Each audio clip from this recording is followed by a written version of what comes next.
Ilmu genealogi adalah merupakan bagian dari ilmu sejarah. Bahkan bisa dikatakan ilmu nasab atau ilmu genealogi merupakan ilmu bantu sejarah. Maka kajian ilmu nasab harus memiliki karakteristik kajian sejarah. Dia harus bersifat empiris, scientific dividend, harus bisa dibuktikan secara ilmiah. Tidak boleh ada sebuah narasi sejarah kita taken for granted, menerima begitu saja, harus dibuktikan. Tidak boleh ada sebuah pengakuan nasab yang bersimultan pengakuan ini dengan privilege tertentu, baik secara sosial antropolog maupun secara paham keagamaan dari tafsir yang dapat diterima. Ketika ada susunan nasab umpama tentang baginda Nabi, dia mengaku merupakan bagian dari keturunan baginda Nabi besar Muhammad SAW, maka kita harus uji di meja saintifik, harus dibuktikan secara ilmiah berdasarkan metodologi kajian ilmiah sejarah yang dapat diterima bersama, bukan hanya diterima oleh ahli nasab, tapi juga logika kebenarannya dapat diterima oleh semua orang. Saya kecil-kecilan mengkaji nasab orang yang mengaku keturunan Nabi di Indonesia dari klan Ba'alawi, yang sama ini mengaku sebagai keturunan daripada baginda Nabi besar Muhammad SAW. Kaum Ba'alawi yang kita kenal di Indonesia dengan istilah Habib mengaku sebagai keturunan Nabi Muhammad SAW melalui jalur Ahmad bin Isa bin Muhammad An-Naqi bin Ali Al-Uraidi bin Ja'far Shadiq bin Muhammad Al-Baqir bin Ali Zainal Abidin bin Husain bin Fatimah Zahra bin Kanjeng Nabi besar Muhammad SAW. Ahmad bin Isa, ini titik poinnya, dari sini yang diakui. Ahmad bin Isa ini wafat 345 Hijriah, telah terkonfirmasi sebagai keturunan Nabi Muhammad SAW melalui pelacakan kitab Tahdidul Ansab karya Al-Ubaidili yang wafat tahun 435 Hijriah. Sosok Ahmad bin Isa ini lulus tes uji petik dari kitab nasab.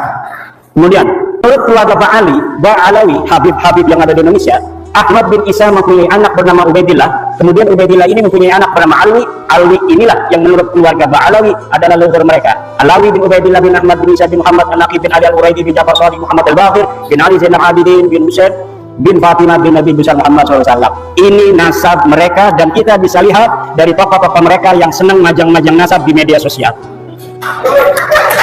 Semuanya akan bermuara kepada seseorang yang bernama Alwi yang disebut sebagai anak Ubaidillah. Ubaidillah ini adalah katanya anak Ahmad bin Isa. Ahmad bin Isa telah sahih sebagai keturunan Nabi, selesai atau lulus uji petik dari kitab-kitab yang ada pada zamannya yang primer atau yang sekunder. Tetapi apakah betul seorang yang bernama Ahmad bin Isa ini mempunyai anak bernama Ubaidillah?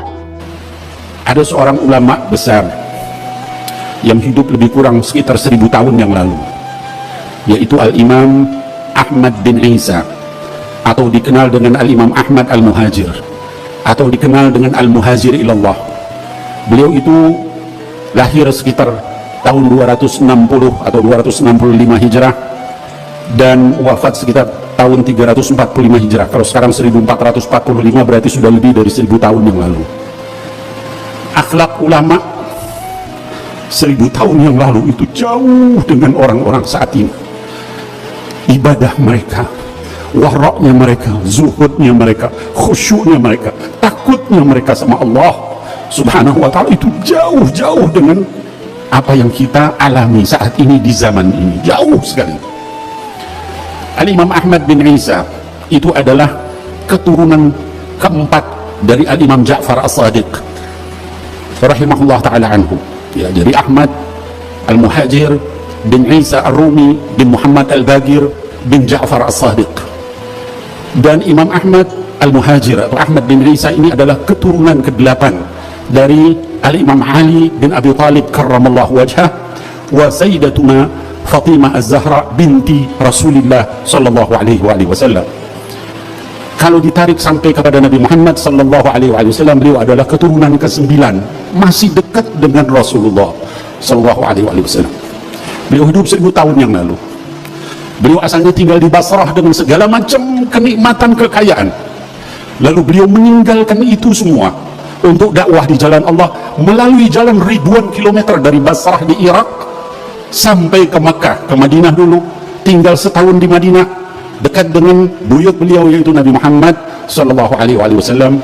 Lalu kemudian beliau ke Mekah setelah itu untuk haji, lalu melanjutkan perjalanan ribuan kilometer ke Yaman, Dau'an, daerah yang kering jauh dengan Basrah, yang penuh dengan sungai, penuh dengan pohon-pohon, dengan tumbuhan, dengan segala macam. Meninggalkan harta begitu banyak, kebesaran, kekuasaan dan sebagainya yang beliau miliki, hanya untuk dakwah di jalan Allah di negeri yang penuh dengan tandus kering. Namun nasab ini tertolak. Saya senang kalau menulis bikin kesimpulan dulu, biar orang itu tidak mengira-ngira. Karena urutan nasab seperti ini baru muncul dalam kitab keluarga Ba'alawi setelah 550 tahun pasca wafatnya Ahmad bin Isa. Tadi kita kenal wafatnya 345. Sedangkan kitab-kitab nasab yang paling dekat dengan masa hidupnya Ahmad bin Isa, yaitu kitab nasab yang ditulis di abad ke-5, tidak menyebutkan bahwa Ahmad bin Isa mempunyai anak bernama Ubaidillah. Mulai dari kitab abad ke-5, ke-6, ke-7, ke-8, tidak menyebutkan Ahmad bin Isa mempunyai seorang anak yang namanya Ubaid atau Ubaidillah. Kitab abad ke-5, Muntaqilah Talibiyah, karya Abu Ismail Toba yang wafat tahun 400 Hijriah menyebutkan bahwa sebagian anak Ahmad bin Isa adalah Muhammad yang tinggal di Roy, tidak ada Ubaid. Kitab abad ke-5, Tahdhibul Ansab, karya Al-Ubaidili yang wafat tahun 435 menyebutkan pula bahwa sebagian anak Ahmad bin Isa adalah Muhammad. Kitab abad ke-5, Al-Mazdi, karangan Al-Umari, wafat 490 menyebut pula bahwa sebagian anak Ahmad bin Isa adalah Muhammad. Kitab abad ke-5 sepakat tidak menyebutkan bahwa Ubaidillah sebagai anak Ahmad bin Isa. Namun masih ada kesempatan. Kitab-kitab abad ke-5 tersebut masih membuka masuknya nama lain dari anak-anak Ahmad bin Isa, karena kalimat yang dipakai adalah kalimat yang tidak menunjukkan makna terbatas atau hasr, menggunakan kalimat sebagian dari anaknya adalah Muhammad. Kitab abad yang dapat terlacak ada dan sudah dicetak abad ke-5, 3 ini sepakat bahwa tidak ada anak Ahmad bin Isa bernama Ubaidillah. Next, kitab abad ke-6, As-Sajarah Al-Mubarakah yang ditulis tahun 597 Hijriah, karya dari Imam Fahru-Razi yang wafat 606 Hijriah, menyebutkan bahwa keturunan Ahmad bin Isa hanyalah dari 3 putranya, yaitu Muhammad, Ali, dan Husain. Ini sudah hasr. Imam Al-Fahru-Razi ketika menyatakan anak Ahmad hanya 3 menggunakan jumlah ismiyah, fa'aqibuhu min salasati banin. Menurut ulama nasab, apabila kitab nasab menggunakan terma jumlah ismiyah, ini menunjukkan makna asal atau terbatas. Berbeda ketika ulama nasab menggunakan jumlah fi'liyah, semisal fa'aqaba min salasati banin, ini masih memungkinkan ada nama lain selain 3. Tapi ketika terma kalimat menggunakan jumlah ismiyah seperti As-Sajarah Mubarakah seperti itu, maka berarti yang bisa direkam secara meyakinkan oleh Imam Al-Fahru-Razi berdasarkan ilmunya adalah bahwa anak Ahmad bin Isa hanya 3, yaitu Muhammad, Ali, dan Husain. Tidak ada Ubaid. Begitu pula lafaz salah satu banin merupakan isim adad bilangan. Menurut ahli usul fikih, lafaz adad merupakan salah satu lafaz khusus. Jika dikatakan fa'kafaratuhu it'amu asyarati masakin, maka maksudnya adalah 10 orang miskin, tidak kurang tidak lebih. Maka ketika di abad ke-9, 550 tahun setelah wafatnya Ahmad bin Isa, dikatakan bahwa Ahmad mempunyai anak bernama Ubaidillah, maka nama itu tertolak. Lalu dari mana Imam Fahru-Razi mengetahui 3 ini tanpa adanya referensi yang disebutkan dalam kitab As-Sajarah Mubarakah? Inilah yang dikritisi oleh Rumel Abbas misalnya dan yang lain sebagainya. Imam Fahru-Razi, saudara, ketika menyebut anak Ahmad bin Isa hanya terbatas pada 3 saja, ini sangat bisa dipercaya.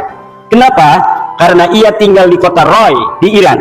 Sedangkan di Roy banyak anak keturunan Ahmad bin Isa dari jalur Muhammad bin Ahmad bin Isa. Kitab abad ke-7, ini tadi abad ke-6 sudah dihasar bahwa anaknya cuma 3. Sekarang bagaimana reportase dari kitab-kitab yang ada yang sampai kepada kita dari abad ke-7, ke-8, dan ke-9 awal. Kitab abad ke-7 Al-Fahri, karangan Imam Al-Marwazi yang wafat 614 Hijriah, juga tidak menyebut nama Ubaidillah sebagai anak Ahmad bin Isa. Ia hanya menyebutkan bahwa sebagian anak Ahmad bin Isa adalah Muhammad. Kitab abad ke-8 Al-Asili, karya At-Tahtaqi yang wafat 709 Hijriah, menyatakan bahwa sebagian anak Ahmad bin Isa adalah Muhammad. Kitab abad ke-8 As-Sabatul Musan, karya Ibnu Al-Araj Al-Husaini yang wafat 787 Hijriah, menyatakan bahwa sebagian anak Ahmad bin Isa adalah Muhammad. Kitab abad 9 Umdatul Talib, karya Ibnu Inabah yang wafat tahun 828 Hijriah, menyatakan bahwa sebagian anak Ahmad bin Isa adalah Muhammad. Maka ada 8 kitab nasab yang sudah saya sebutkan, yang membentang mulai dari abad ke-5, ke-6, ke-7, ke-8, dan ke-9 awal, sepakat bahwa Ahmad bin Isa tidak mempunyai anak bernama Ubaidillah, dan di abad ke-6 sudah dihasar bahwa anak Ahmad bin Isa hanya 3. Maka masuknya nama Ubaidillah sebagai anak Ahmad bin Isa tidak bisa dianggap sah. Next. Kapan muncul nama Ubaidillah sebagai anak Ahmad bin Isa? Ubaidillah muncul sebagai anak Ahmad bin Isa pada abad 9 Hijriah. Dimunculkan oleh Habib Ali bin Abu Bakar As-Sakran yang wafat 895 Hijriah dalam kitabnya Al-Burqa Al-Musiqah dengan menghusnuzoni. Ini bahasa saya. Kalau bahasa Tengku ini nggak boleh katanya husnuzon itu. Nama Abdullah yang ada pada As-Suluk sebagai Ubaidillah. Ceritanya ada kitab sejarah yang menyebutkan sebuah silsilah dari seorang ahli hadis yang bernama Ali, Abu Hasan Ali bin Muhammad, terus binnya kemudian dia bin Abdullah bin Ahmad bin Isa. Lalu kata keluarga Habaib ini, oh saya punya leluhur namanya Ubaid, mungkin Ubaid ini adalah Abdullah. Maka kemudian diurutlah nasabnya dengan menghusnuzoni nama leluhurnya Ubaid ini sebenarnya namanya adalah Abdullah, yang kemudian ditasgir menjadi Ubaidullah. Lanjut, ini ada keterangannya. Di tahun 732 sudah ada orang yang dicatat kitab As-Suluk sebagai anak Ahmad bin Isa selain dari 3 anaknya yang disebut dalam As-Sajalah Mubarakah. Namanya Ali dari keluarga Bajadid Abu Alwi. Katanya ia keturunan Ahmad bin Isa dari anaknya yang bernama Abdullah. Nama lengkapnya Abu Hasan Ali bin Muhammad bin Ahmad bin Jarid bin Ali bin Muhammad bin Jarid bin Abdullah bin Ahmad bin Isa. Nama Abdullah inilah yang dihusnuzoni oleh Ali As-Sakran sebagai Ubaid, di mana leluhurnya dulu bernama Ubaid. Lalu ia memahami bahwa Ubaid ini sebenarnya Ubaidillah dan Ubaidillah ini sebenarnya adalah Abdullah yang ditulis di kitab As-Suluk. Sejak itulah keluarga As-Sakran menulis silsilah leluhurnya sebagai Ba'alwi. Lalu apakah ini aman? Kita lihat. Sayangnya silsilah Ba'alwi Bajadid juga sebenarnya bermasalah karena ternyata kitab As-Suluk ada 3 manuskrip riwayat yang berbeda. Jadi manuskrip As-Suluk yang dikarang 732 sampai kepada Ali As-Sakran 895 yang nyampe ke beliau hanya salah satu manuskrip yang dicetak daripada 3 manuskrip sebenarnya yang ada. Yang mana yang benar? Wallahu a'lam bishawab. Yang jelas ad-dalilu idza tarakahul ihtimalu saqata bihil istidlal. Sebuah dalil apabila telah masuk di dalamnya ada kemungkinan ihtimal yang tidak qat'i, maka dia tidak boleh dijadikan lagi sebagai dalil. Manuskrip pertama silsilah jadid terdapat dalam manuskrip di Paris berangkat tahun 810 Hijriah.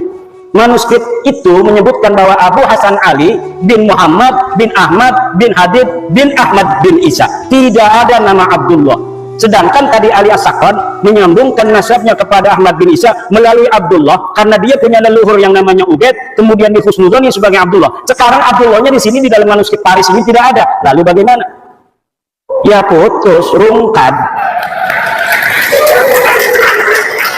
Nah ini ada manuskrip dari Parisnya. Kalau kita bicara sejarah harus scientific evidence yang dapat dibuktikan dalam meja ilmiah. Dari manuskrip ini, bagaimana seorang Abu Hasan Ali yang disebut As-Suluk wafat tahun 620 Hijriah. Ini Abu Hasan Ali disebut dalam kitab As-Suluk. As-Suluk ini adalah kitab sejarah yang menjadi pandoman orang-orang Yaman untuk mengurutkan silsilah keyamanan mereka hari ini, dan ini dapat dipercaya kitab As-Suluk. Maka banyak orang-orang yang mencantolkan diri dalam sejarah asli As-Suluk agar leluhur mereka nampak menyejarah, walaupun dulunya leluhur mereka tidaklah terjadi sesuatu hal yang membanggakan dan berprestasi. Hanya menjadi urutan kelima dari nasab Ahmad bin Isa. Saya ulangi, dari manuskrip ini bagaimana seorang Abu Hasan Ali yang disebut As-Suluk wafat 620 Hijriah hanya menjadi urutan kelima dari nasab Ahmad bin Isa yang wafat 345 Hijriah. Berarti setiap generasi baru mempunyai anak di umur 55 tahun, dan ini tidak masuk akal dalam ilmu genealogi, di mana setiap generasi dengan generasi berikutnya berjarak lahir dan wafat rata-rata harusnya 33 tahun. Dan dengan manuskrip ini, cantolan Habib Ali As-Sakran menjadi bias dan tidak sah. Karena apa? Karena Habib Ali As-Sakran mencantolkan keluarganya ke Ba'alawi karena ada nama Abdullah yang disebut As-Suluk. Sedangkan di dalam manuskrip As-Suluk versi Paris ini, Abdullahnya teaya. Silakan. Next. Manuskrip kedua As-Suluk silsilah Jadid adalah Abu Hasan Ali bin Muhammad bin Ahmad bin Habib bin Abdullah bin Ahmad bin Isa. Dalam manuskrip dua ini nama Abdullah memang ada, namun jumlah nama hanya 6. Ada tambahan nama Abdullah dari versi manuskrip yang pertama. Perkiraan jarak wafat dan lahir antara nama-nama itu 45 tahun, walau lebih muda dari manuskrip sebelumnya, tetapi tidak masuk akal. Ditambah dari sini dipahami bahwa nasab Bajadid ini mudhoribah, berubah-ubah, yang menunjukkan bahwa nasabnya ada masalah, sulit untuk dikatakan sahih. Lanjut. Manuskrip 3 As-Suluk. Manuskrip 3 As-Suluk silsilah hadits adalah atau Jadid Abu Hasan Ali bin Muhammad bin Ahmad bin Habib bin Ali Muhammad bin Habib bin Abdullah bin Ahmad bin Isa. Silsilah inilah yang dicetak dan ditahqiq oleh Al-Aqwa tanpa menyebutkan dari versi manuskrip manakah silsilah ini diambil. Bisa jadi silsilah semacam ini tidak ada dalam manuskrip manapun. Ia mentahqiqnya dan menambahinya berdasar pengetahuannya dari literasi Ba'alawi saat ini. Jika manuskrip pertama yang sahih, maka pencantuman Habib Ali As-Sakron gagal total. Karena nasab Ba'alawi saat ini adalah furu' dari usul nasab Bajadid. Ketika usulnya batal, maka furu'nya juga batal. Ini penting dan belum diungkapkan siapapun. Keluarga As-Sakron bukan Ba'alawi. Nampaknya kitab As-Suluk karya Imam Al-Janadi wafat 732 Hijriah adalah kitab sejarah yang menjadi pegangan latar belakang konstruksi nasab Ba'alawi dan sejarahnya. Nasab dan sejarah Ba'alawi yang ahistoris disusun sedemikian rupa menggunakan latar belakang sejarah yang terdapat dalam kitab As-Suluk. Penulis yakin secara ilmiah bahwa keluarga As-Sakron sebelumnya tidak dikenal dengan nama Ba'alawi. Nama Ba'alawi keluarga As-Sakron itu dikenal setelah kitab Al-Burqah dan kitab Al-Jauharus Saqaf ditulis, yaitu milik Habib Abu Bakar As-Sakron dan Imam Al-Khatib. Seperti film fiksi sejarah Arya Kamandanu yang skenarionya ditulis berlatar belakang sejarah Majapahit. Ada orang namanya Ba'alawi dulu, ada silsilahnya ditulis dalam kitab sejarah.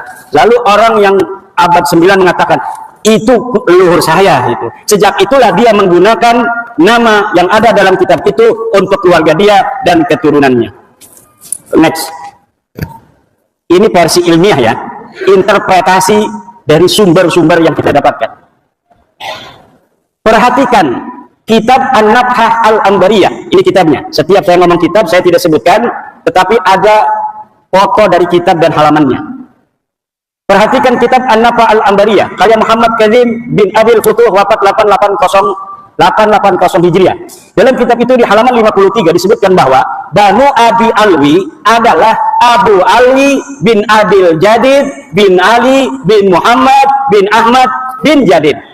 Dalam kitab itu, ulama yang hidup di abad 9 dan tinggal di Yaman sama sekali tidak menyebut nama-nama keluarga Ali As-Sakron yang ada pada masa itu atau sebelumnya, seperti Faqih Muqaddam Muhammad Syaib Mirdad sebagai Ba'alawi.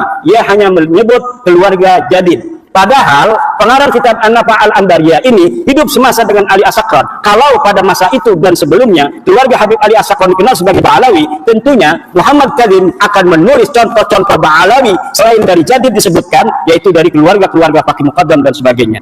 Ini membuktikan bahwa keluarga Ba'alawi yang terkenal itu hanyalah dari keluarga Jadid. Keluarga Ali As-Sakron dan leluhurnya sebelumnya bukan keluarga Ba'alawi. Jika keluarga As-Sakron dikenal dengan nama Ba'alawi, tentu Abil Futuh yang hidup sejaman dengan As-Sakron akan menyebut minimal satu nama yang mengindikasikan bahwa keluarga As-Sakron adalah bagian dari Ba'alawi. Perhatikan kitab An-Nabhah Al-Ambariyah halaman 53. Di sini nggak kelihatan, silahkan di Google saja. Next. As-Sakron hanya bisa menyebut dua nama keluarga Jadid. Habib Ali As-Sakron yang mengatakan bahwa Jadid yang ada dalam kitab sejarah itu As-Suluk adalah saudara dari Alwi, leluhur dia, hanya bisa menyebutkan dua nama keluarga Jadid. Dua nama itu persis sama dengan yang disebut kitab As-Suluk, yaitu Abu Hasan Ali dan Abdul Malik yang berketurunan di India. Jika Jadid adalah betul-betul saudara Alwi, leluhurnya yang ditulis, dan ini pun saya yakin tidak ada orangnya, tentu akan banyak nama-nama selain keduanya yang diketahui Ali As-Sakron. Tapi mengapa As-Sakron seperti orang asing di keluarga Bajadid hanya mengetahui dua nama dari keluarga Bajadid yang diketahui dari kitab As-Suluk, yang bukan hanya diketahui oleh dia, kita juga mengetahui bahwa keluarga Jadid mempunyai dua nama yang tertulis dalam sejarah, yaitu Abu Hasan Ali dan Abdul Malik. Apa bedanya saya dengan dia? Sama-sama mempunyai dua nama saja, padahal dia mengaku sebagai keluarga besarnya. Silakan. Makam Ahmad bin Isa ditemukan setelah 602 tahun.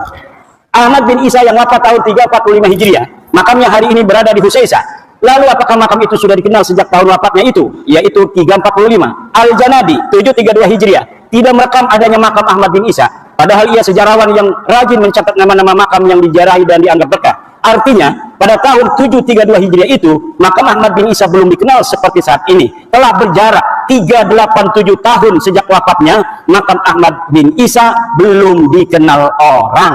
Ini dalam reportase As-Suluk yang rajin jarahin makam, tetapi dia mencatat nama makam-makam lain, tidak mencatat nama Ahmad bin Isa yang katanya sudah wafat 345 Hijriah di Yaman. Ini orang Yaman, Al-Janadi. Syekh Ahmad bin Hasan Mu'allim menyatakan, tidak ada dalam sejarah Yaman makam diagungkan yang di atasnya ada mashhad dan masjid sampai separuh abad 5, kecuali yang disebut sebagai Masjid Syahidain di San'a, Al-Kuburiyah fil Yaman 176. Lalu kapan berita bahwa Ahmad bin Isa ini dimakamkan di Husaisah? Berita awal yang didapatkan adalah Ba Makhromah 947 Hijriah dalam kitabnya Qaladatun Nahar fi Wafayat A'yani Dahr disebutkan bahwa makam Ahmad bin Isa di Husaisah. Qaladatun Nahar fi Wafayat A'yani Dahr 2/518 Asy-Syamilah. Berarti berita bahwa Ahmad bin Isa dimakamkan di Husaisah baru setelah 602 tahun setelah wafatnya Ahmad bin Isa. Kitab tersebut pula menyebutkan bahwa keyakinan makam Ahmad bin Isa di Husaisah itu karena Habib Abdurrahman bin Muhammad berziarah di situ dengan isyarah adanya cahaya yang nampak di atas sananya. Jadi ditemukannya makam itu setelah ratusan tahun bukan karena adanya kitab sejaman yang menyebutkannya, tetapi berdasarkan isyarah spiritual. Diceritakan di situ bagaimana cara menemukannya, yaitu dengan meminta doa kemudian melihat cahaya. Cahaya di situ maka ditetapkanlah makamnya di situ. Dan sekarang banyak terjadi seperti itu, makam-makam baru yang dulunya kita tidak mengetahui pernah ada makam di situ, kemudian sekarang ada makam. Ini masih mending, tidak merampok siapa-siapa, dia hanya berbohong. Makamnya sudah ada namanya, kemudian namanya dibelokin kemana-mana, tidak sesuai dengan tradisi riwayat dari keluarganya sendiri.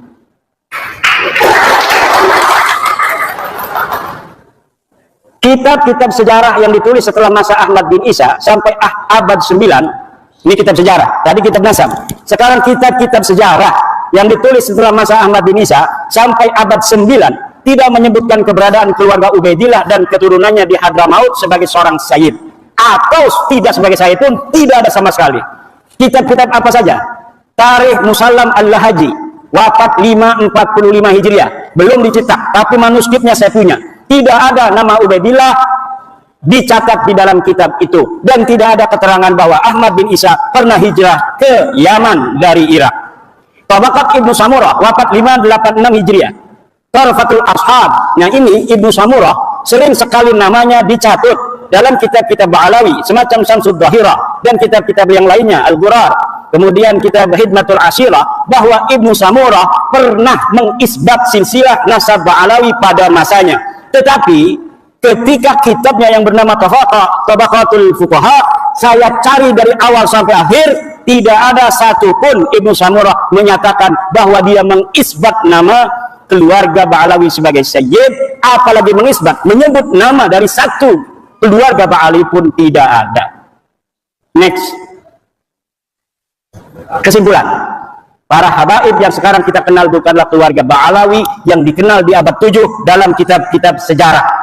Keluarga Ba'alawi adalah keluarga jadid yang disebut dalam kitab As-Suluk 732 Hijriah yang terputus dari Nabi Muhammad SAW karena Abdullah bukanlah anak Ahmad bin Isa.